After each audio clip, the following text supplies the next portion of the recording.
stars, Hollywood stars, NBA stars describe the authoritarian takeover by President Donald Trump on the streets of Minnesota. But even amidst another tragedy, a horrific shooting involving law enforcement, the right word isn't an authoritarian takeover. It isn't to describe what we're seeing in Minneapolis as a protest, maybe not even a riot. The right word doesn't even call for insurrection. The right word for what we're watching take place in America is insurgency in Minnesota. Plus, the author of Made in America, Hidden History of how the U.S. enabled communist China and created our biggest threat. G. Van Fleet, a survivor of Mao's Cultural Revolution, joins us on Will Cain Country.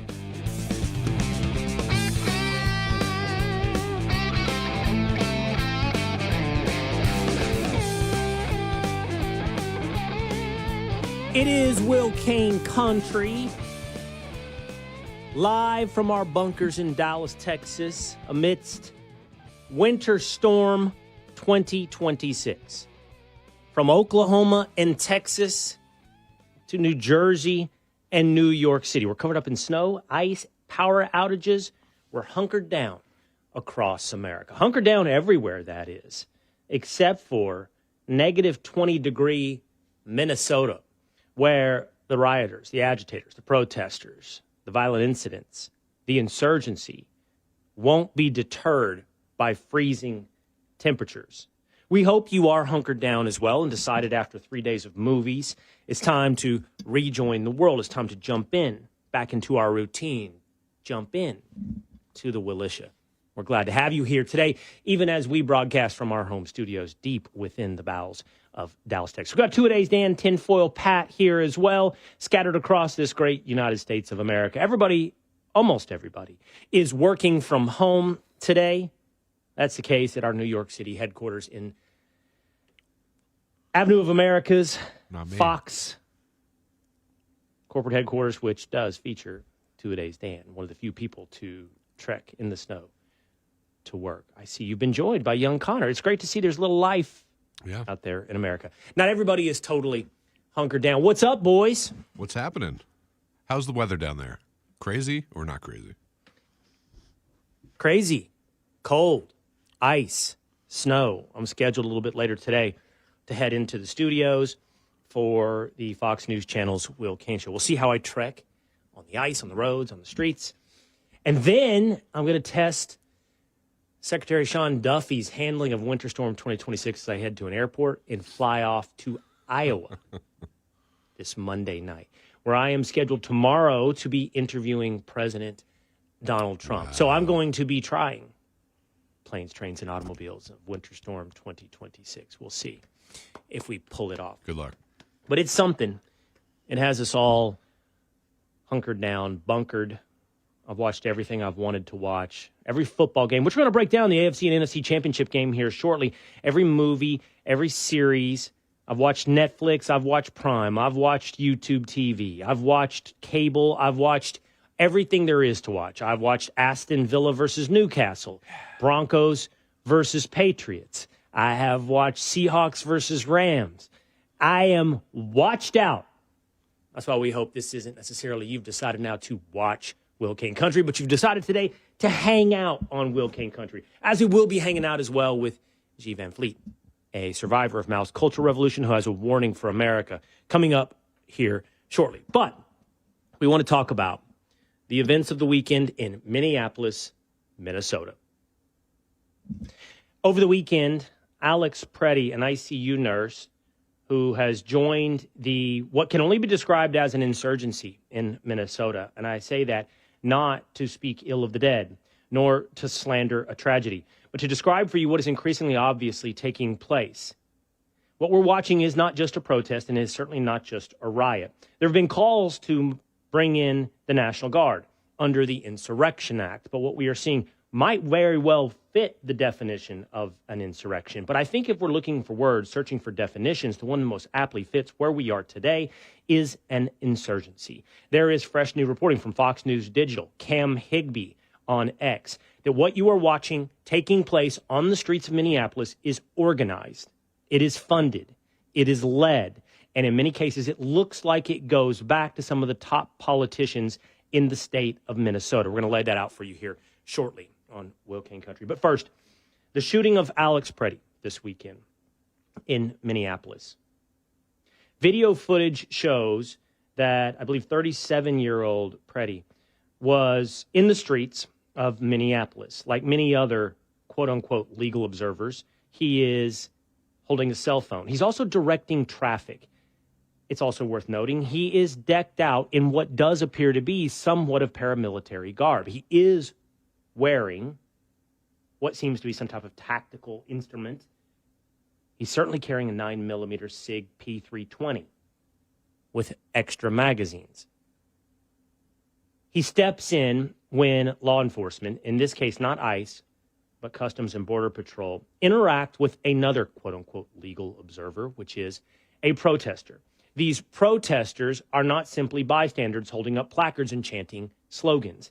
They have now been emboldened, seem to think they have a hall pass. They are interjecting themselves into law enforcement operations, approaching, whistling, honking, yelling, and in some cases, laying hands on law enforcement. As one of these law enforcement officers interacts with what appears to be a female agitator, Pretti steps in, puts his hand on a law enforcement agent. All attention then focuses on Pretti. He's swarmed by multiple officers. They shove him to the ground. It looks to be about 6 or 7 officers, then begin to try to subdue him. He does seem to restrain. He wrestles a bit. He doesn't submit to going to the ground. He gets to hands and knees. He pushes back. At some point, the words gun, gun, gun are yelled. Pretti is carrying a 9mm SIG. At the point at which the word gun is yelled, one of the officers unholsters his weapon. Now things get very murky. The wrestling continues, and at some point, in what passes as only a couple of seconds, Pretti's gun fires. A gun fires. It appears to be Pretti's gun. He doesn't seem to be in possession of that gun. It's possible he was already disarmed by another officer. Did that officer accidentally discharge the weapon? Did the weapon itself, which has been the subject of a lot of internet rumors and investigations about the faults in the SIG P320, fire itself? Regardless, the gun or a gun fires. The officer who has his weapon already unholstered then shoots Pretti. Multiple officers step back now and begin discharging their weapons as well. Pretti is killed. It's sad. It is tragic. Here's why. Because what it looks to be is a series of mistakes. An accident. Pretti did not deserve to die. Pretti did not, in objective hindsight, perfect 20/20 vision, split-second framing, freeze frame, slow motion, present a threat to officers. But that is not the end of the discussion. That is simply the beginning. The question is whether or not the officers had reason to believe he would be or could be a threat. Did they have a reason to believe they were in danger? Let's step back. In this entire exercise, the left calls for humanity. They see a lack of humanity. They think that Trump has sent in his authoritarian stormtroopers to subdue the people of Minnesota. Stop. Stop for just one moment. All of those men, yes, with masks up to their nose, are men. They're human beings. 50% of them or more are Latino. Hard to argue that they are white supremacists. It's beside the point. The point is they're men. They're human beings. And human beings are capable of accidents, especially when conditions are created that amp up tensions and amp up danger. Let's survey now the conditions. ICE officers, Customs and Border Patrol officers are in the streets of Minneapolis and St. Paul to arrest violent criminal illegal aliens. I'll amend that and lower the bar. Criminal illegal aliens. We've talked about this with White House Border Czar Tom Homan. What does that mean? That means an illegal immigrant who has committed a crime and has a final deportation order from a judge. If CBP or ICE encounter illegal immigrants with those criminal illegal immigrants, they will arrest and begin the process of deportation for those illegal immigrants as well, even if they are not the stated target. Well, why is ICE in Minnesota? Why aren't they in Texas? They are. They're in Texas. They're in Florida. They're in California. They're in Nevada. They have made more arrests in those states than they have made in Minnesota. There are more illegal immigrants in Texas than there are in Minnesota. Then why are there so many on the streets of Minnesota? Here's why.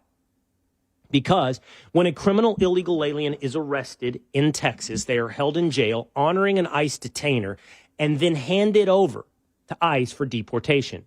One officer, one jail, one suspect. That's cooperation between local, state, and federal forces. But in Minnesota, Chicago, New York, sanctuary cities, those ICE detainers are not honored. They do not cooperate with the feds. They take that criminal, illegal alien, and they release them back on the street. As according to Tom Homan, now it takes a team to go and arrest someone off the street. Thus, the disproportionate presence of law enforcement in sanctuary cities like Minneapolis. Now, add on top of that, chaos. Agitators, largely white liberals, show up. They have a database. They have Excel spreadsheets. They have Signal chat room groups where they are tracking ICE agents, cars, license plates, hotels. They hop onto these Signal chat groups and they warn one another where ICE is present. Not just warn to get away, but instead warn to go directly to the presence of ICE. And they do. They show up with rape whistles. They show up with cars like Renee Good driving into a law enforcement action, blocking them in. If you haven't seen this, you have to go onto social media. It is everywhere. They're bragging about it. They box them in. In Chicago yesterday, I saw a video of a woman ramming a car being driven by ICE agents, meaning she slammed her car into their car. They get out, of course.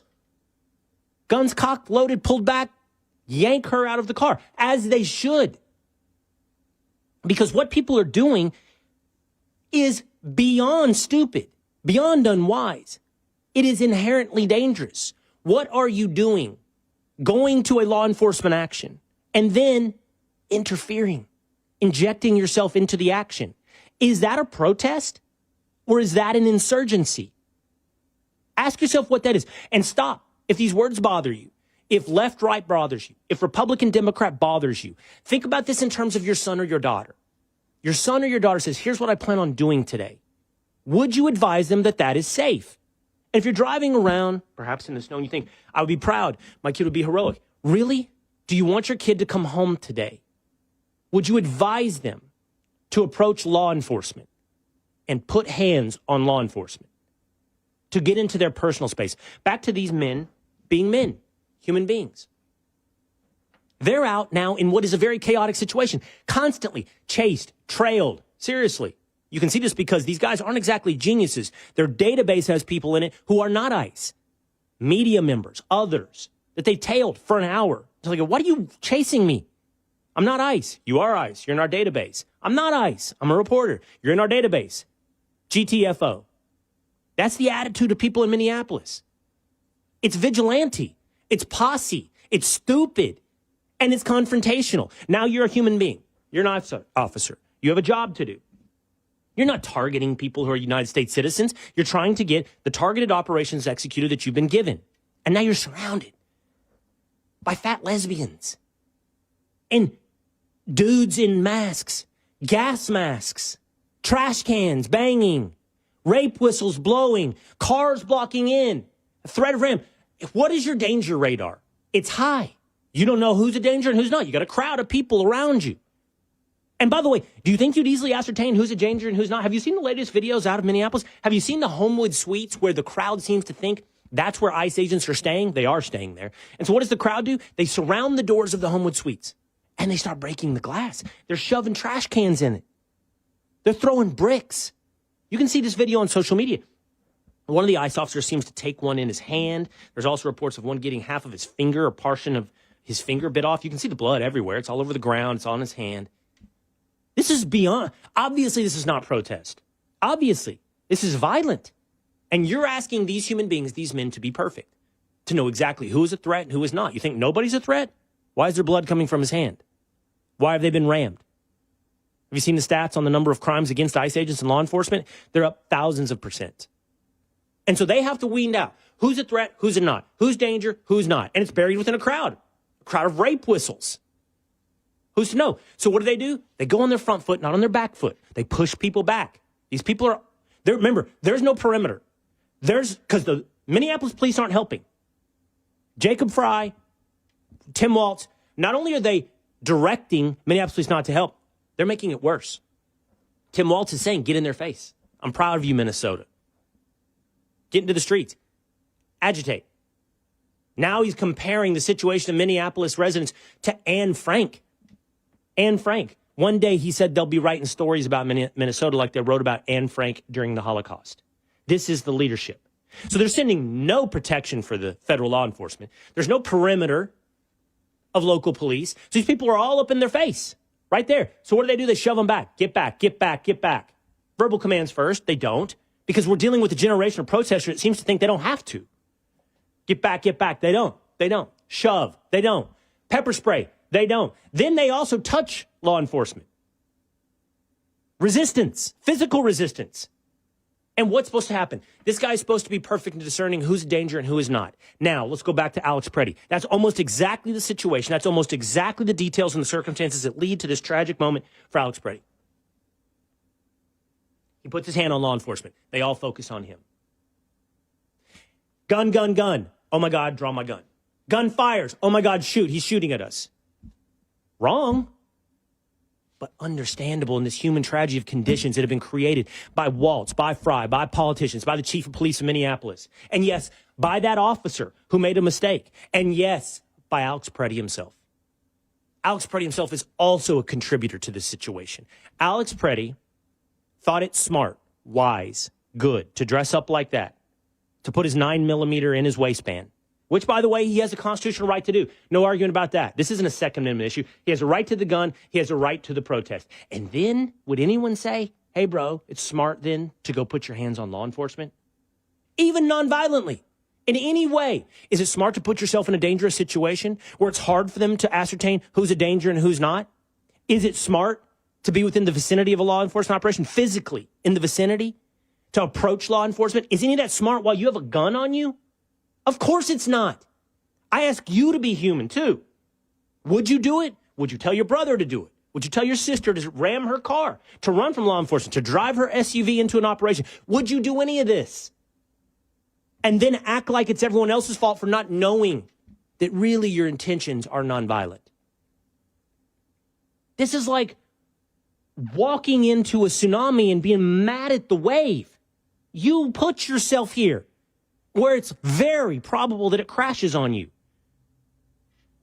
These aren't robots. These are men doing a legal job, enforcing democratic laws. These are democratically elected laws, will of the people, on the books. And what do we have here? We have the violent mob agitation of the resistance to the enforcement of democratically elected laws. And then once there is a tragic accident that happens, use that as fuel to further flame the mob. Again, reporting by Cam Higbee and Fox News Digital shows this is not a spontaneous protest on the street. This is organized on signal.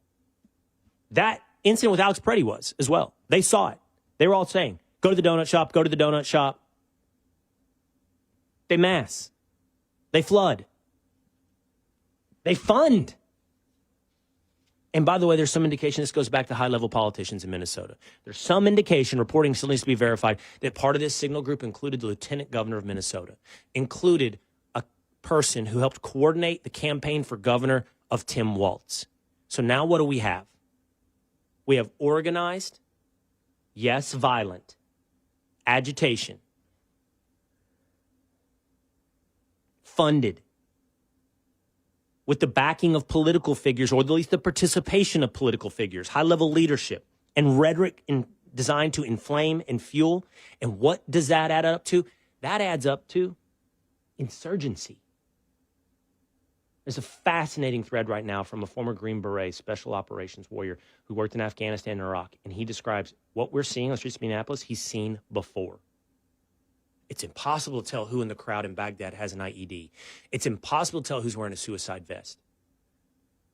Constantly surrounded, constantly swarmed. He's seen this before. But now, we're seeing on the streets of America. Let's discuss this and the wider cultural movement and what it looks like as compared to, say, communist China. With G. Van Fleet, who has written a new book, How the U.S. Made in America, the hidden history of how the U.S. enabled communist China and created its biggest threat. Coming up on Will Cain Country.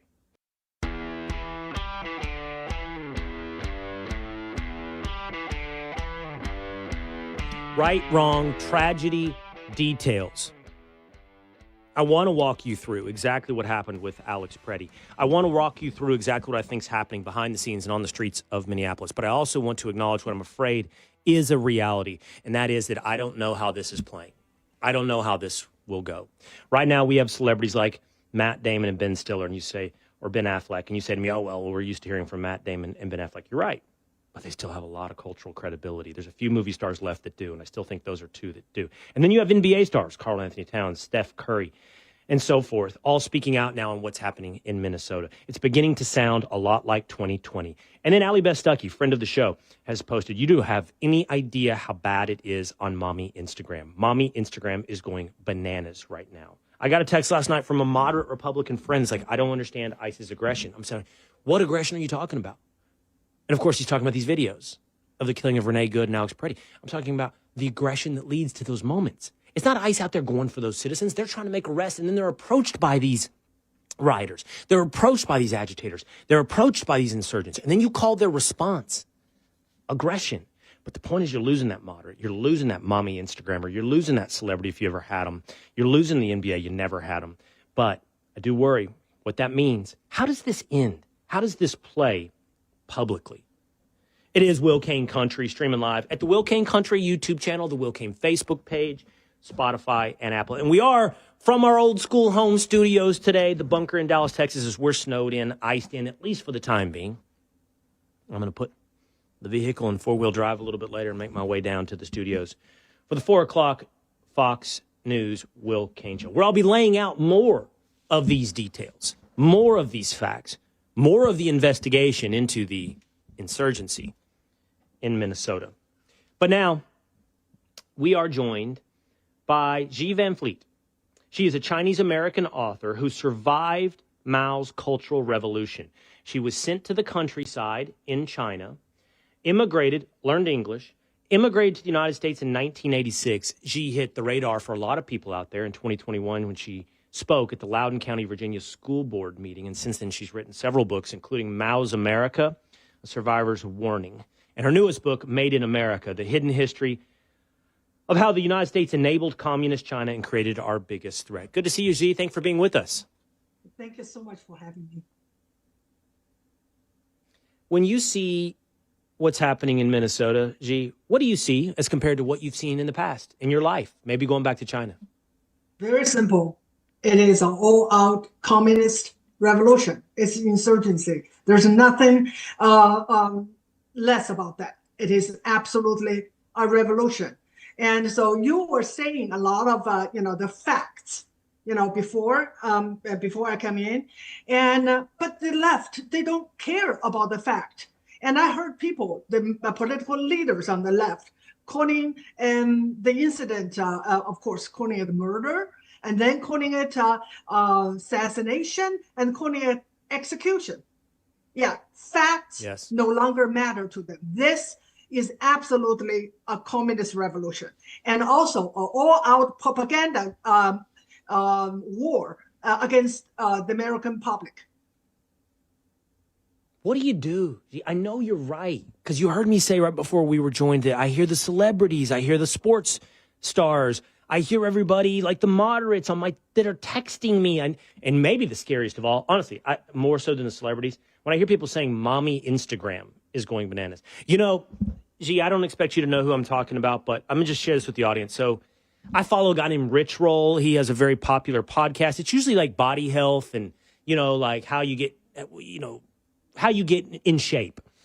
And he was talking about, I think his name is Alex Honnold. He's just climbed the towers in, where was it? Was it in Taipei? He just climbed the towers. He's the guy from Free Solo. He did it with no assistance. Anyway, the video was just talking about what an amazing feat. And I just looked at the comments, G. 50% of the comments were, hey, man, I love you, but you're not talking about the right thing right now. You should be talking about as you just described, the execution of an American citizen on the streets of Minneapolis. So your point is well taken. Like, my instinct is to go, here are the facts. Calm down, everybody. Let's look at what's actually going on. But I don't know. What are you supposed to do? Do the facts not matter now? We're just in a full-on propaganda war? How do you deal with propaganda? I know. It is very challenging. And we are here today because of decades of indoctrination. And people don't know what's right, what's wrong, because they never learned real history. In X a few days ago, they were comparing Narey Good as the tank man and the tank as ice, and said in China the PLO, the People's Liberation Army, has more constraint. They did not run over the tank man. And that is how bad things are. They have no idea.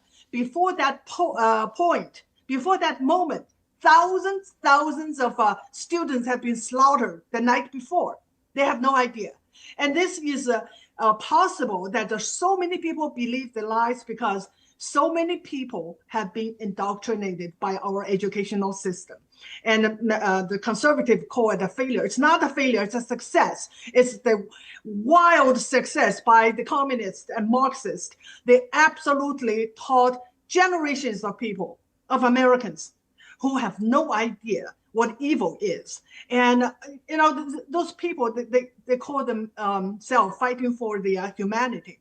They have no idea what they're fighting for. But, people like Alex Pretti, and I would say, and they're very good. I think they are true believers. Or in another word, they are useful idiots. They absolutely believe what they're doing, and then they absolutely put in practice what the lieutenant governor of Minnesota asked them to do. Put your body over the line. Yeah, they did that. And there are so many people did the same thing in China, helping the communists get into power. And what happened afterwards? Most of them were sent to the gulags, all right, or executed. And what happened? The Cultural Revolution. Those young people were mobilized and asked to do what Mao wanted them to do. They did it. And what happened to them? They were sent to the countryside and to be re-educated. And I was one of them by the time I graduated from high school. And they just don't know the history, and they especially have no idea what happened to those true believers. You're talking about Tank Man, which is the famous scene from Tiananmen Square. Okay, you have two areas I want to follow up with you on. Okay, let's talk for a moment about this culmination of indoctrination, as you describe it. Marxism and communism in American education system. Okay, I want to acknowledge something with you. When you use the word Marxism, I know this, and you probably know this as well. And I would like to think there are people watching and listening right now, not all of whom agree with me, okay? And I know something about you. If you're listening and you disagree with me on some things, I know something. When the word Marxism is brought up, your brain shuts off. You think, and I'm not trying to diminish your opinion, that that's a talking point, that that's extreme hyperbole, that that's all these things. So what I'm getting at, G, is there are a lot of people, the minute you use the word communist or the minute you use the word Marxist, they're done. They don't think you're an honest arbiter in the conversation, but you have this experience, okay? We're going to come back to the Cultural Revolution, but I want to hear your case for this moment being the culmination of a Marxist indoctrination that ends up with Alex Pretti being a useful idiot. How is Marxism to play, communism to play in what's happening in Minnesota? Okay. I know exactly what you're talking about, but I feel like I have the authority to tell them this is Marxism, this is because I lived through it. And what does Marxism and communism play into this? That is the years of indoctrination. That is the oppressors oppressed, and that is one of the basic way for the left. The people do not think, for them to judge what's right or what's wrong. And you put a group of people into the category of oppressed, and then they are the ones that they want to save. And now the Democrats call those people the illegals or neighbors, right? The strangers, and they also use Bible language. Okay, hold on. Hold on real quick. You're right. They're using the Bible and they're calling them our neighbors. So what you're saying is we have a population of people today who see the world through the lens of oppressor and oppressed. I think that's hard to argue with. That's fact. That's the way that we saw it in 2020. We still see it today. And you can see it on the interpersonal level, always looking for the empathetic side, the downtrodden, the minority, whatever it may be. Oppressor and oppressed has to be the lens through which you view almost every human dynamic. And that is, I get it as well, inherently Marxist in its viewpoint. But help me understand the educational indoctrination that got us there. Like, I understand the progressive movement going back to the 1920s, the role of teachers' colleges. Like, how did we arrive here? Like, what's the quick history of how we arrive at a place where at least half the population sees the world through this lens? Well, again, that's the education system. And then they demonize America. And that is the one thing. All this movement, BMM and pro-Hamas and now anti-ICE, it's just changing of the banner. And the bottom line is they want to destroy America. Always happened in all of this movement, the protests, the burned American flag. So the bottom line is they believe that America is a racist, evil empire, colonizer, imperial. They believe all this. They absolutely want to destroy the country. And this is just an excuse. ICE is only an excuse. That is why I call it absolutely communism. What is the arch enemy of communism? It's capitalism and Christianity. And it's always that way. And the CCP, at its conception, it made three arch enemies for themselves. As I said, Christianity, capitalism, and the United States. Why United States? Because it's embodied both Christianity and capitalism. They hate America so much. And now, through the indoctrination, all those people hate America. Ask any one of them. They hate America. That's their motivation. And this is just about ICE. The last time it's about Black Lives, and then Hamas, and then it can go on and go on. It can change, but the bottom line doesn't change. They hate America. And the goal is to destroy America. Because America is the ultimate oppressor in this worldview, because America is the top of the food chain when it comes to oppressors. Okay, now let's go back to your history.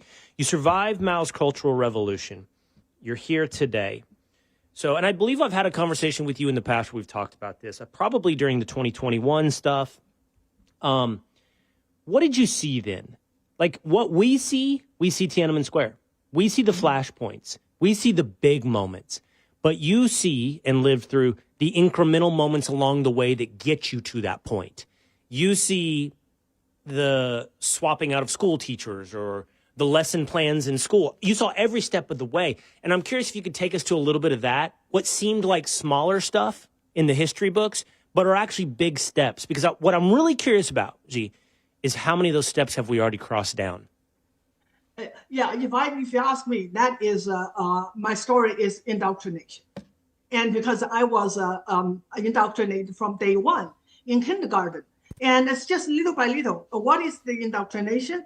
And and they took away all the information because we had no access to any other information except the textbooks, the radio from the party. And I truly, absolutely believe the party cannot be wrong. And that's my duty to absolutely defend everything that the party told me to do. And so, in other words, because of them, I could not think. I had never had an original thought before I came here, never. And because I could not think because I had no information help me to think.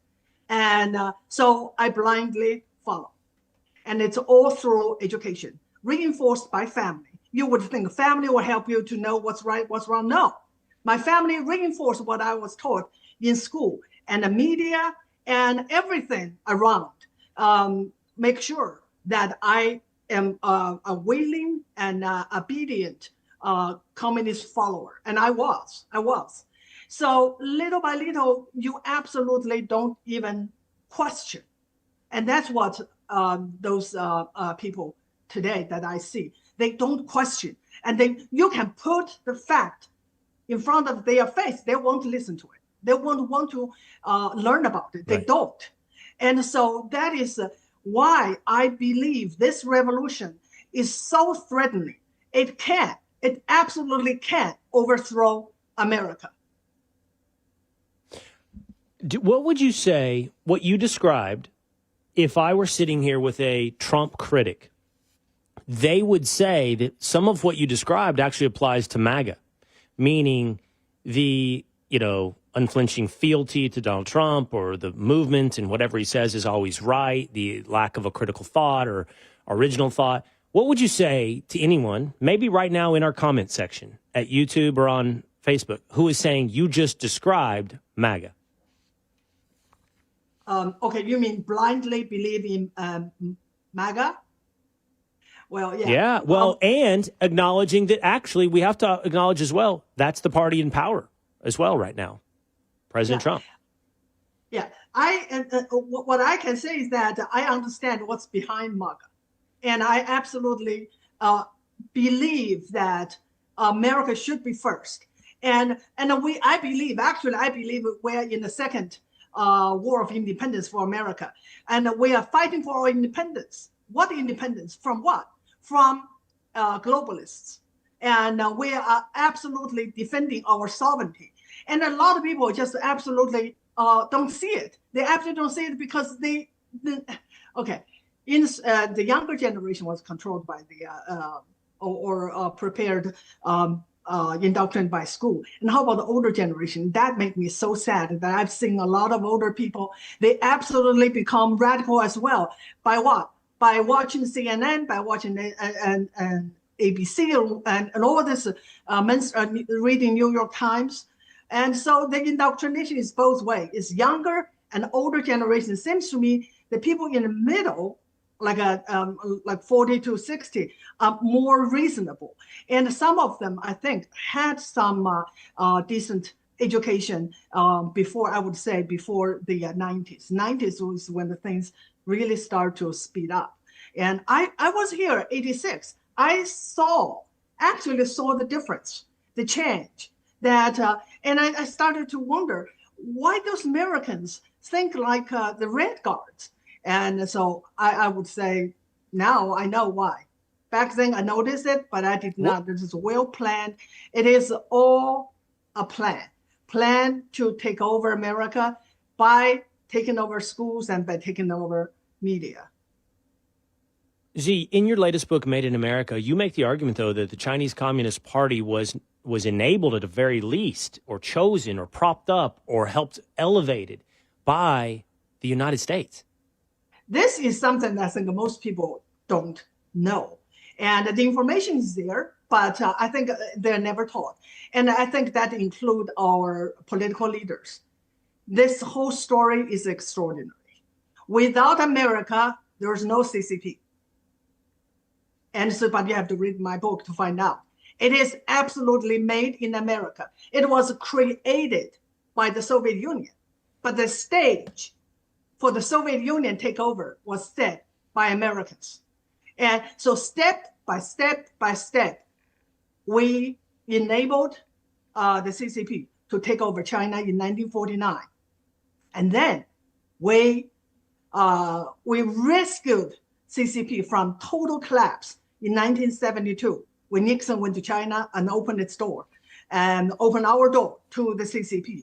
And then Clinton allowed them to go to enter WTO from this one step step up to step. Now we realize, wow, how come that China really a poverty striking country in the backwater become the strongest, most powerful threat, much more threatening, dangerous than Soviet Union. Because during the Cold War, we know Soviet Union was over there and we are here. Now where is CCP? It's everywhere. Why it can be everywhere, embed itself inside every aspect of American life is because they have an ally. They have a strong ally here. And who are they? They are the leftist. They are the communist, Marxist. They are the Democratic Party. Okay. I want to get two predictions from you. Okay. Okay. First, you will have interesting perspective on this. The question will be, how strong is the CCP? There have been predictions for going on my career in this media, which spans about 15 plus years, that China is a paper tiger, that it will fall, that the CCP does not have a hold, the economy is not good, the population will resist. But that's been 15 years, okay? I have read other books about the long game played by China, that nothing is measured in 15-year terms. Things are measured in 100-year terms. So as we speak, Donald Trump has basically pulled Venezuela away from China, not completely, but in large part. President Trump looks to be isolating in an increasingly dangerous position Iran, which is very important to China and their access to oil. China may lose influence in Cuba. It doesn't look like the Cuban Chinese Communist Party is long for this timeline. Who knows? We'll see. But it has a boxing in effect on China. Yes. It's losing some of its tentacles. It's spent decades with these tentacles being put out there. And it certainly has had a couple of big tentacles cut off and a couple of more threatened to be cut off. So what is your prediction for the future? Will China fall? Is it a paper tiger without the access to Venezuelan oil and Iranian oil? They fall? Will China lash out like Japan did in World War II when we cut off oil to Japan? What will happen with the way things are shaping up for China? Okay, I know it is dangerous to make a prediction, but this much I can say. It is not all that hard to beat the CCP. And you can see all this, the actions that Trump took in a short span of 1 year, so much isolated China and cut off its cheap energy source, and cut off, it basically destroyed this axis of evil. China, communist China is not that strong. It is as powerful as it is today. It's because America. It's because America, for one thing, people who never understood communism, especially Chinese communism, those, naivety. Okay, they're naive, but increasingly, they have the CCP found their greatest ally, and that is the leftist, as I said already, communists, and the Democratic Party. That's our real danger. Fighting China have to start here. If we can't defeat communism here, China will always have support from those people. And so, I always say my activism is not because, I'm going to fight against CCP. Yes, I do. I hate CCP. I'm the victim of CCP, but I want to save America. Only when we save America can we talk about defeating CCP. So the focus is here. The threat is here. Our enemies are here. Okay.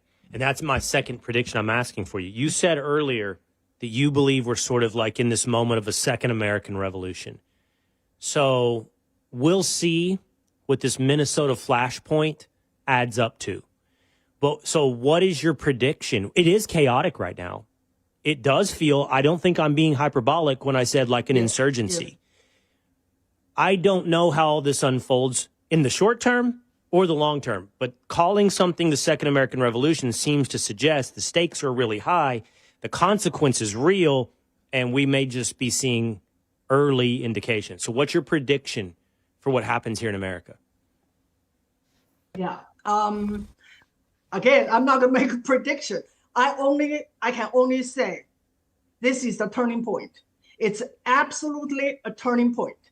If we back down from this insurrectionists, we basically surrender. This is a test, I believe, of the resolve of Trump administration and of patriots. And if you want to, if you want to show that we are determined, we have to. We cannot back down, and we cannot back down. But it is very challenging. That's why I worked so hard on X, telling people, this is absolutely a place that you really have to understand. If we don't fight back, if we just give in and say, okay, this is too much pressure, that people are calling us murderers or whatever, and we gave in, and then there's no turning back. There's no turning back. This is absolutely a revolution. Made in America is Xi Van Fleet's brand new book. It's Hidden History of How the United States Enabled Communist China and Created Our Biggest Threat. You should go check it out. It's just out here in January. I appreciate her being on with us today for this important discussion. Thank you, Xi. Thank you. All right, there she goes. Xi Van Fleet. Meanwhile, back here in our Dallas home studio bunkers, it's like the old days, right? It's like the old days, Dan. It's like the old days tinfoil. Look at this with my 2-camera shoot, right? Ooh. And I'm my flags, and I'm the director. It's feeling comfortable. It's like getting a bike, getting back on a bike. I forgot you had so much control of this before. I was like, I don't know how I let you do that. Yeah, buddy. It's good. It's good. I like it. Do you miss it? The control? Dan has told me on this snowy and icy Monday across America, we have been blessed with a big audience here hanging out with us today. We have. On Facebook, perhaps as well on YouTube. We appreciate you from home hanging out with us here today. It is a big day. It is a chaotic. I'm tempted to use the word schizophrenic. I don't know if it's bipolar. Our national psyche is on the edge. It might already be broken. And the idea that we can share one space with two worldviews is increasingly pessimistic. And the only alternative that I have is to try to hope that we can live in the world of facts and to talk as facts about this situation in Minnesota. Xi points out we are deep into the world of propaganda. And I don't know in that world if facts have a way of breaking through. In which case, then what do you do?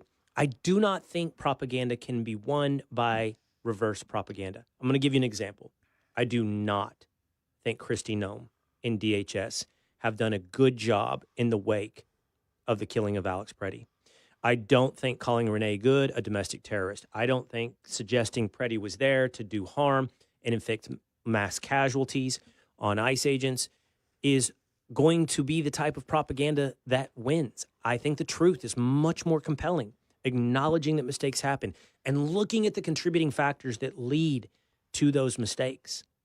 That's what I have to invest in. And I know, for example, Dan, that even me investing in those facts and trying to lay out the details and the messy, chaotic nature of humanity, a chaos created by a lot of politicians and certainly a lot of coordinated insurgents and agitators on the ground, I don't think it worked in the end.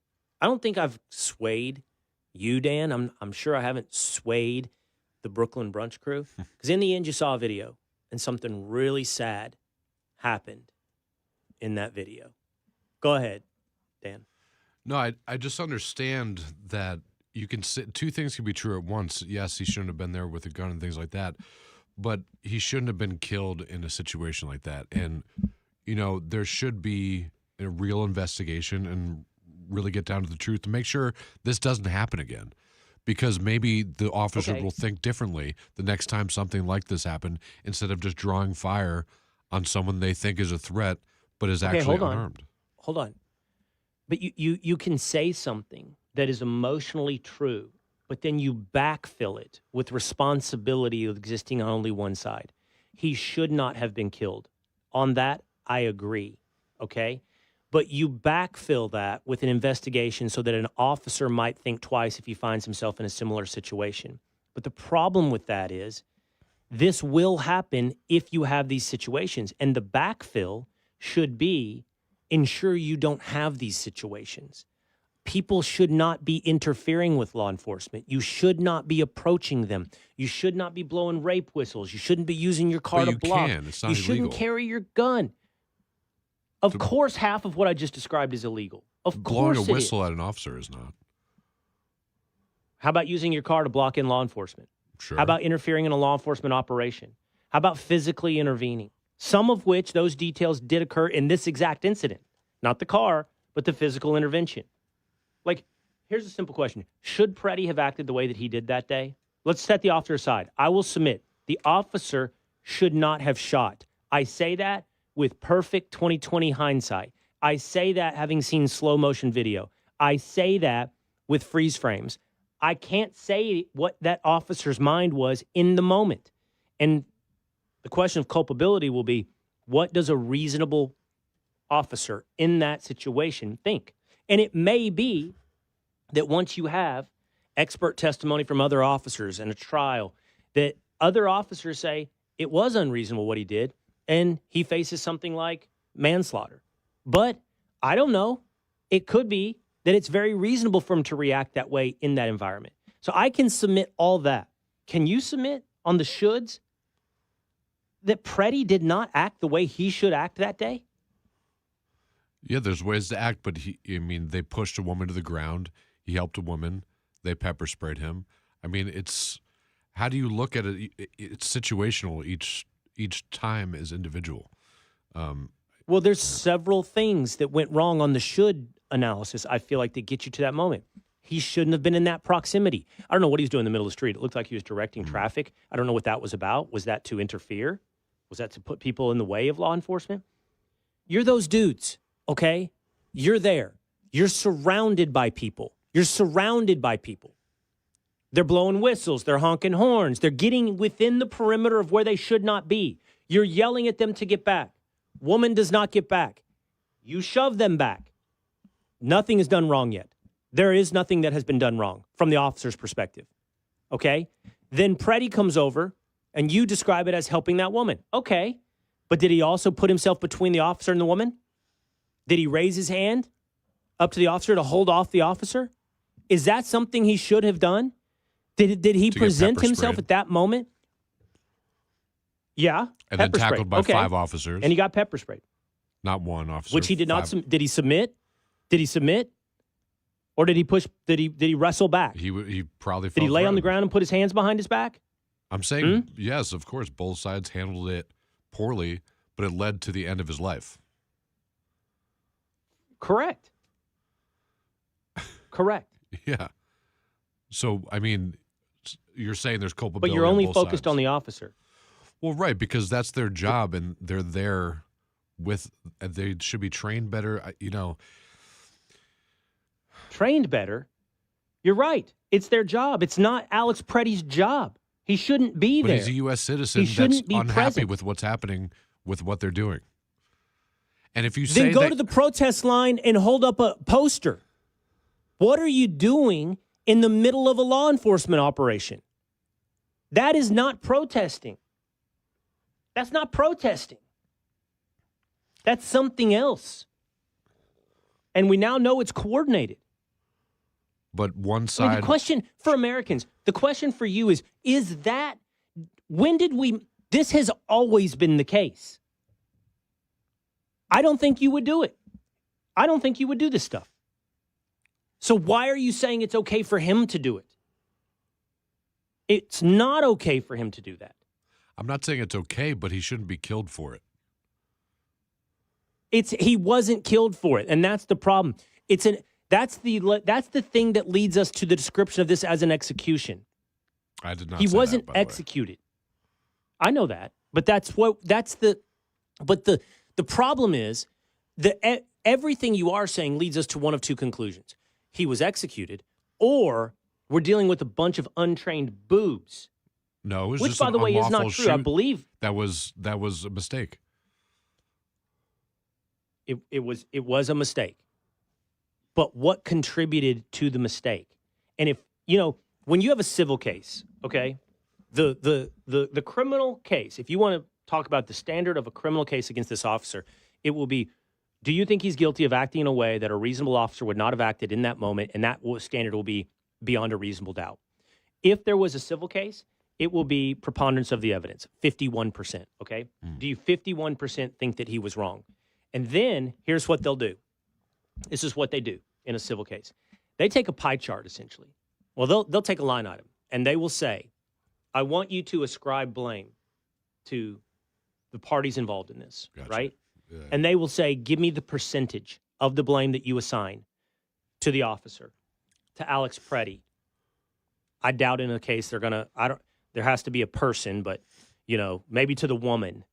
I think in a public discussion like we're having, you put the overall environment around these officers, and I would also put the politicians as well. The signal chat? It's a percentage of assignment.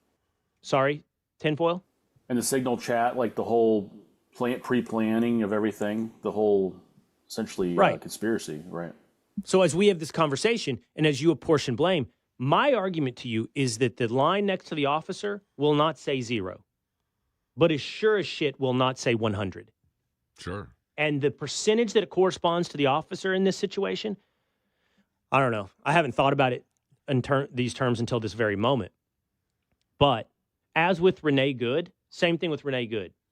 I think the bulk of it, or the preponderance of it, so 40% exists with the person that put themselves in that situation, an inherently dangerous situation. You have walked into an inherently dangerous situation and acted in a provocative manner. What's going to happen? Now, the one next to the officer won't say 0, but I don't know what it says. 25? 30%? I don't know. Go ahead. Last word. Go ahead, Dan. No, I was just going to say I have a lot of friends who are police officers, and they talk about these situations, and they are hard, but they do hold accountability, and they have investigations. And, that's what we do with our country and how we hold law enforcement accountable for Of things. course. And because it is their job, and it is our lives. And to say that, I mean, it's tough to say that as long as you obey, you won't get killed. It's a tough thing to hear and say. Did he obey? Well, to what degree? I mean, did he commit a crime to be shot and killed? I mean, if he was arrested, sure. It's not that he was shot and killed for committing a crime. He was shot and killed because an officer, we'll find out if a reasonable officer, felt like his life was in danger. Right. Okay? Was the officer understand. wrong? Yes. But that doesn't, just because the officer was wrong, doesn't make his calculation unreasonable. That's a hard thing, Sure. perhaps, for people to wrap their heads around. Yeah. Just because the officer's calculation was wrong does not make his calculation unreasonable. I get that. Gun, gun, gun. Oh, God, he has a gun? Boom. Oh, my God, he shot his gun. Boom, boom, boom. Okay, the way I just described it is not the way it happened, right? Gun, gun, gun, draw my weapon. And then a gun goes off. Mm-hmm. We know Alex Pretti didn't do it. Alex Pretti didn't have his gun. But does that officer standing there in that moment know that? Could he know that? Was he warned? Was he told, I have the gun? He's been disarmed. Did any of that happen in what was it? Probably 5-second period of time? 5 seconds tops period of time? Dan, you've said there's a lot of people watching today. I don't have access to the way that we're doing this today. I don't have access to comments. I don't have access to my phone. So if there's something you guys have, but I would love to hear if there's any comments from the audience. You can just do a quick scroll if you want, Dan. Well, they're not fans of me, I'll tell you that right now. What are the folks saying? Well, that's all right. Listen, what did I say during the commercial break? I got into it with Dan on our pre-call meeting. I did. I got passionate, more so than I am right here, right now. But I told him just now in the commercial break, I will never be mad at you for your political opinion. I want to hear it because I just don't need an echo chamber. It's just not necessary for what I believe. It's unnecessary, and it sharpens exactly what it is that I think. Okay, so beyond hatred of you, what else do they say? Well, people are saying, if he didn't interfere with law enforcement, he wouldn't be dead. Ben Fishoff is saying terrible accident, split-second decision in a chaotic atmosphere. And a lot of the comments were, if he didn't do what he did, he wouldn't be killed. Don't go to a protest with a gun. and don't get involved and don't impede on law enforcement officers and what they're doing. Okay, my main thing there is, I think that, and Pat, you put, I am critical of what leadership is saying right. Kristi Noem, DHS, I'm critical. Here's another thing I'm critical about. I don't want to hear, don't go to a protest with a gun. That's not true. I believe in the Second Amendment. You can go to a protest with a gun. Mm-hmm. However, don't be an idiot and then interfere with law enforcement while you're armed. Like, it's not difficult math. It's not difficult math. And so don't turn this into a Second Amendment issue. Don't start talking about limitations on gun ownership and gun and I'm not doing that, I promise. Concealed carry. No, I know, but I'm telling you that I can't remember who I saw this both weekend. Both sides. Well, the weird thing is now the left is all of a sudden pro Second Amendment. I know. It's crazy. Bro, all my friends being like pro gun now is wild. Yeah. I mean, that's insane. I mean, is there any better example than all the left is left with is being opposite of Donald Trump? Yeah. So it's come full circle. So, but don't take the bait on that, right? Don't all of a sudden become a Second Amendment restrictionist. We're talking about judgment. And by the way, most people that are gun owners and gun carriers know the things that I'm saying. They don't carry them around in irresponsible situations. They recognize that they have a gun, and they don't put themselves in situations where that gun would all of a sudden be something that's a part of the equation. Almost everybody I know that is a gun owner recognizes that and puts a heightened sense of responsibility on themselves. I have a gun. I don't need to put myself into these situations. This gun doesn't need to be part of the equation.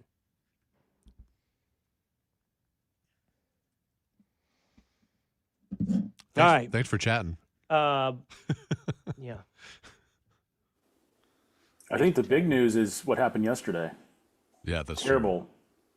The referees got into it again during the Rams-Seahawks game. Oh, my God. Tinfoil Pat has league. already sent us the charts this morning that the public cares more about the Seahawks than they do what's happened this weekend with Alex Pretti. I don't believe that to be the case. Nor do I.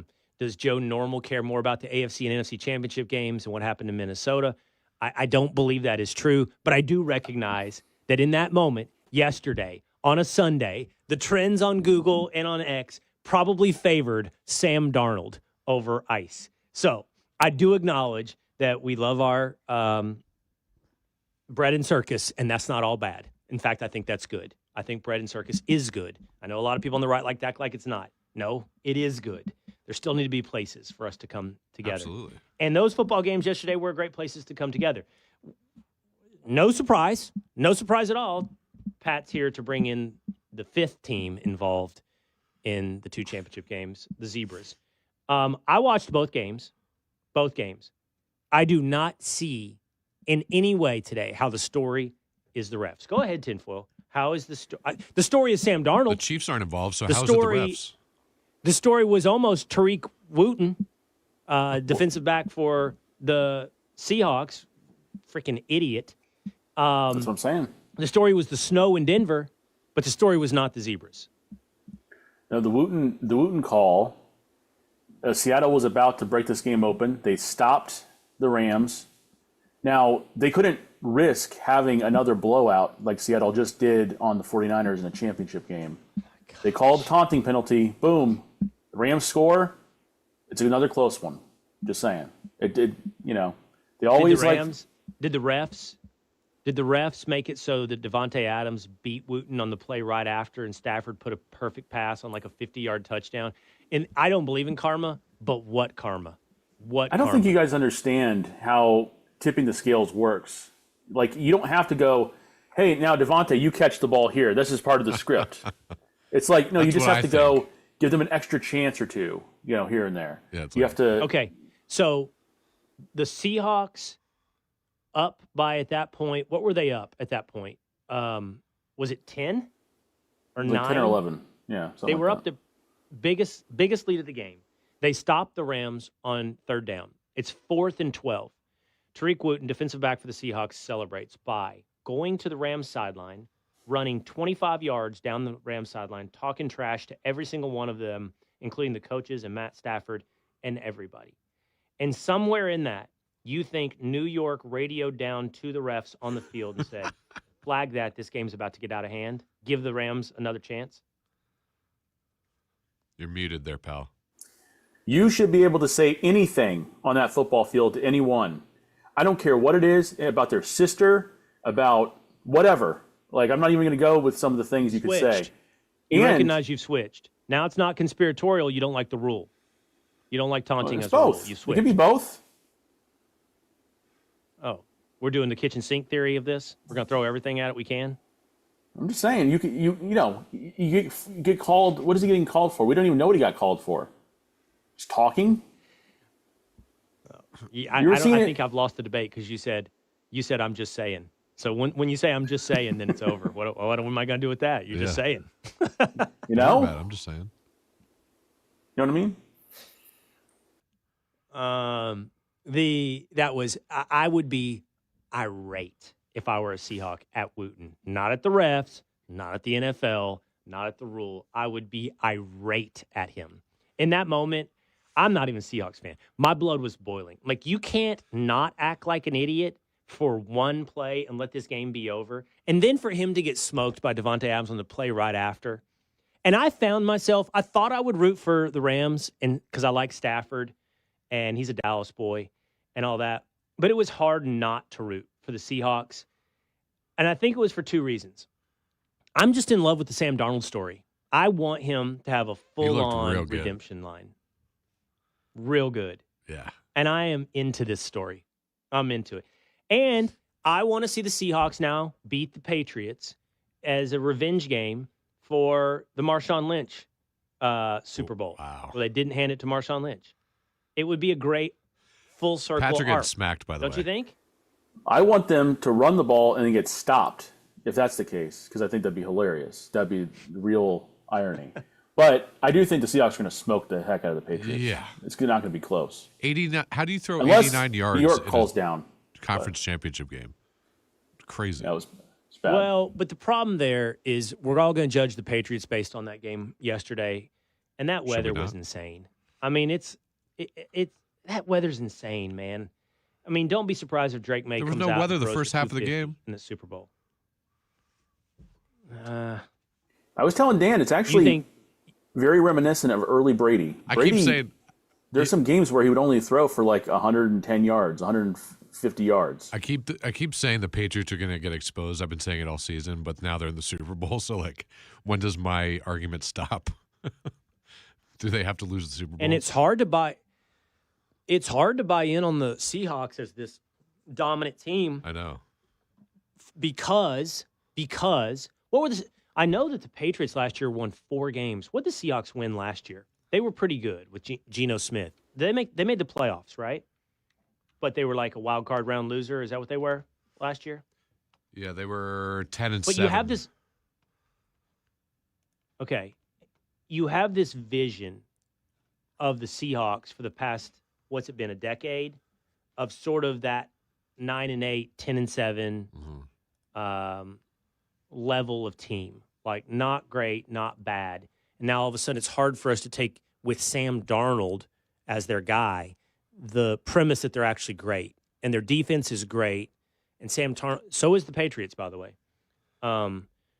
It's just kind of hard to accept that these are the two best teams. But the Rams made more sense. Like, if you're like, the Rams, that's a top team. That's Puka Nacua. That's Devontae Adams. That's Matt Stafford. I can accept beautiful this team. Yeah, but they got handled, man. The Seahawks are great.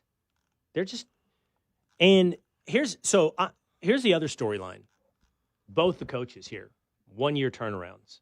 Vrabel and Mike McDonald, man, if you've hired a coach like the Cowboys in the past year or anybody else, or you're about to hire a coach, one of the, 10 teams that fired their coaches this year, these dudes just ruined it for you. Yep. Like, they ruined it. You better turn it around quick, because Vrabel and McDonald did. I'll be pulling for Sam Darnold and the Seahawks. Same. For revenge, for karma, which I don't believe in from back then, for Sam Darnold, for redemption. and to keep the Patriots from running too far away from the Cowboys. So that's my rooting interest in the Super Bowl. All right, that's going to do it for us today from these home studios. We will be from our Fox News studios for the Will Cain Show. That's the plan. A little bit later today, and then we're off to Iowa. Interview President Donald Trump. We hope you will subscribe so you don't miss that. Spotify or Apple. We'll see you again next time.